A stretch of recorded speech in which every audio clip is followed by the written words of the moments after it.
Oui, cher militant de la frappe, frappeur, frappiste, frappette. Ok, je tiens à m'adresser à vous directement, personnellement, par les réseaux sociaux, hein, spontanément, sans protocole, pour vous parler d'une part de la situation sanitaire en Guadeloupe qui va de mal en pire.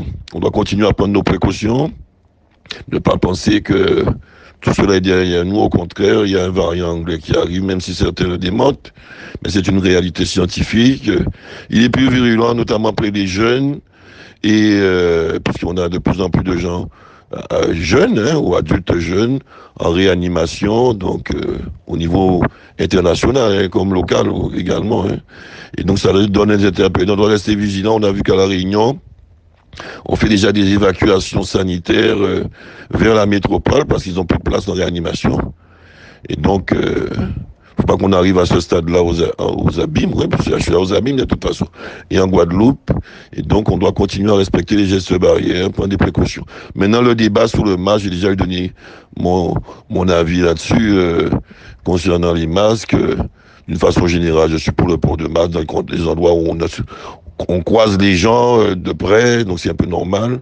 Maintenant, pour les enfants, les plus jeunes enfants à l'école, je pense qu'il faut trouver des mesures adaptatives pour ceux qui médicalement ne peuvent pas porter le masque ou pour les parents qui ne veulent pas, pour des raisons personnelles, faire porter le masque à leurs enfants. Donc le rectorat doit prendre ses responsabilités.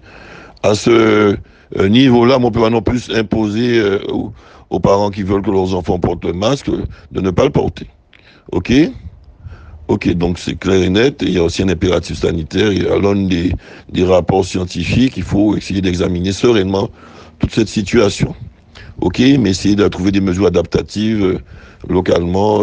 Bon, on est dans un pays tempéré, il y a de la place, il y a de l'espace, on peut trouver des classes un peu plus aérées qui pourraient être réservées à certains enfants qui ne peuvent pas porter le masque. Il y a peut-être moyen à réfléchir si cette situation devait durer longtemps. Maintenant, concernant le conflit social, oui, on est en plein conflit social, hein, et dans divers domaines, un peu partout, hein, sur le territoire évidemment. Je salue la mobilisation des travailleurs et travailleuses qui défendent leurs droits et qui veulent assurer une certaine promotion, c'est légitime, hein, et je suis là pour faire respecter le droit de grève. Et en tant que maire des Abîmes, président de Cap Excellence, c'est un droit qu'on doit protéger. Et ceux qui sont en grève ont le droit de manifester leur grève, de revendiquer et de s'exprimer à ce niveau-là. Mais je suis évidemment également contre toutes les formes de blocage de ceux non-grévistes qui veulent accéder à leur lieu de travail, qui ne sont pas en grève parce qu'ils sont syndiqués ailleurs, parce qu'ils ne sont pas syndiqués, parce qu'ils ne partagent pas les revendications, particulièrement des grévistes. Donc ils ont le droit aussi de pouvoir accéder à leur travail pour justifier leur rémunération et pouvoir nourrir leurs enfants et leurs familles. Ça, c'est clair, net et précis, et je serai intangible à ce niveau-là.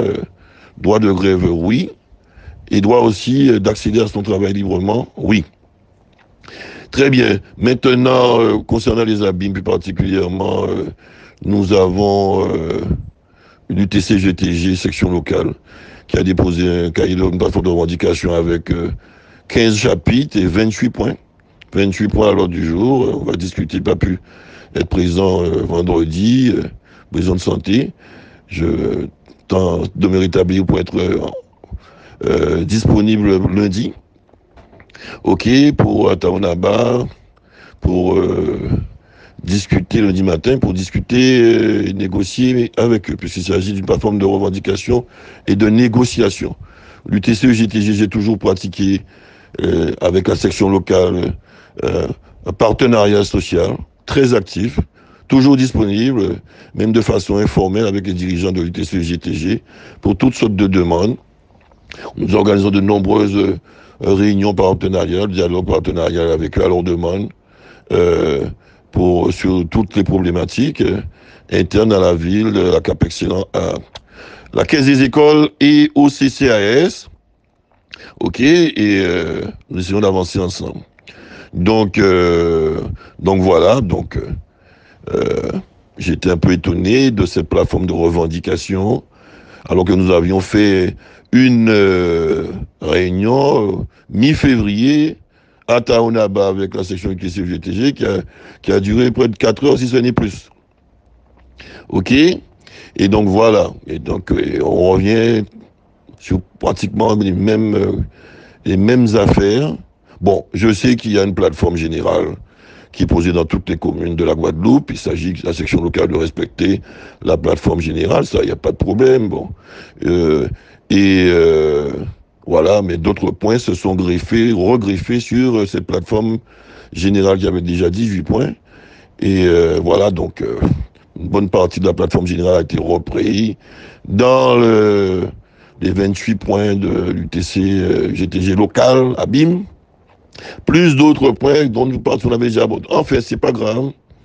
Euh, Chacun détermine sa stratégie. Et nous allons négocier avec eux lundi. OK? Voilà, et dans le respect évidemment des prérogatives des uns et des autres, il n'y a qu'un maire aux abîmes, c'est Éric Jalton. Élu démocratiquement, d'ailleurs pas beaucoup de gens, y compris des grévistes hein, d'ailleurs, et des non-grévistes, et de la population qui n'est pas personnelle communale, constitue l'immense majorité de mon électorat. Et donc, voilà, et donc il s'agit de faire respecter aussi l'autorité du maire, qui doit d'ailleurs en période de grève comme de non-grève, accéder librement, y compris avec son véhicule, dans les services communaux.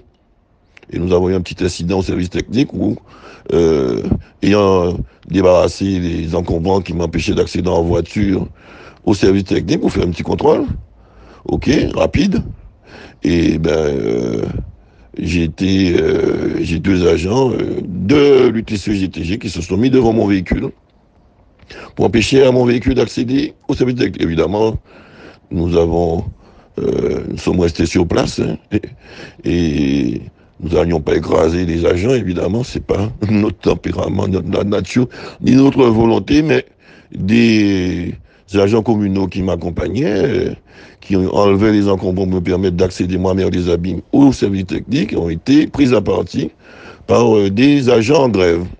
Il y a une petite altercation, mais sans gravité. Il n'y a pas de blessure, il n'y a pas de blessés. Et c'est ensuite que les deux agents de l'UTC-GTG se sont mis devant mon véhicule. Je le dis parce que certains bruits et rumeurs laisseraient penser que j'aurais demandé ou que nous aurions foncé sous les agents, ce qui est un pur mensonge. Évidemment, je ne suis pas présenté aux abîmes. Les habitants des abîmes, qu'ils soient grévistes ou non grévistes, OK, connaissent Éric Jalton et c'est pas 60 ans qu'on va donner une image, c'est pas la mienne.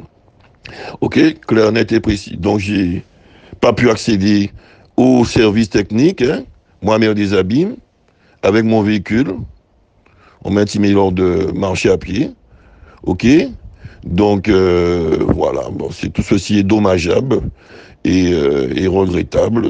Je pense que demain, on interdira aussi d'entrer à la mairie avec mon véhicule. OK? Et je dois avoir un véhicule quand même sécurisé. Et demain, peut-être d'entrer dans mon bureau ou d'entrer. Voilà, je ne sais pas. Il n'y aura pas de limite à ce moment-là. Donc, les choses doivent être claires. On doit respecter l'autorité de maire. Même en période de grève. Voilà, bon, mais ceci est une péripétie, il n'y a pas eu de blessés. Je suis entretenu déjà avec les agents qui ont procédé à cette obstruction à ma libre circulation. Et pour moi, c'est une affaire passée. OK, mais je tenais à rétablir les choses pour combattre les contre-vérités là-dessus. Donc voilà, donc demain, oui, parce que nous sommes dimanche, lundi, nous allons négocier, on verra bien comment les choses se passent. Il y a aussi un autre niveau de négociation plus général avec l'association des maires, sur des plateformes relevant pas forcément de compétences du maire que je suis ou du président de Capexence que je suis. Bon là, on va voir, puisque moi je ne peux pas me prononcer sur des affaires relevant pas de ma compétence, relevant du Parlement, du gouvernement, ou d'autres instances, régions, départements, et j'en passe. Je me prononcerai et je ne négocierai que sur des affaires relevant de mes compétences, de maire, président de Capexence, président de la Caisse des écoles et du CCAS. Pour le reste, je pourrais toujours apporter, moi et mes collaborateurs, et mes collègues élus, notre expertise, et voir notre soutien si les demandes qui sont faites vont dans notre bon sens. OK? Mais voilà ce que je peux dire là-dessus. Et encore une fois, je vous demande de prendre précaution, vos précautions concernant la crise sanitaire, de garder votre sang-froid concernant le conflit social, mais le respect de la liberté des uns et des autres. OK? Et voilà, et vous, amis frappeurs, frappettes, frappistes, nous n'avons toujours pas pu nous réunir sérieusement euh, depuis les élections, parce que, bon, réunir la frappe, il faut quand même, avec des gestes barrières, c'est jamais évident pour moi, puisque nous sommes très nombreux. Bon, peut-être que, puisque les choses vont progresser durant les prochaines semaines, sans doute avec la vaccination, j'espère que l'épidémie va redescendre. On verra bien, il faut toujours espérer. On pourra se réunir pour discuter et se rencontrer convivialement, ce qui est quand même difficile avec ces masques et ces gestes barrières. Convenez-le, convenez-en. Mais bon, concernant les élections à venir, bon, c'est pas le moment d'en discuter trop, même si les uns et les autres se préparent, notamment pour les élections cantonales. On fera le point d'ici peu là-dessus et vous serez en tout état de cause consulté, notamment pour les élections départementales et les élections régionales. Sans doute, on aura à faire un point, même si la frappe n'est pas un parti. Parce que nous sommes composites, pluriels, et nous avons des formations politiques représentées, partis, mouvements, associations, même syndicats même, qui sont présents au sein de la frappe. Donc de tout ça, on en reparlera. Bon dimanche, bien à vous. Votre meilleur président, cap excellence président de la frappe. Et je vous demande de protéger mes fonctions et de faire respecter mon autorité. Évidemment pacifiquement, sans temps.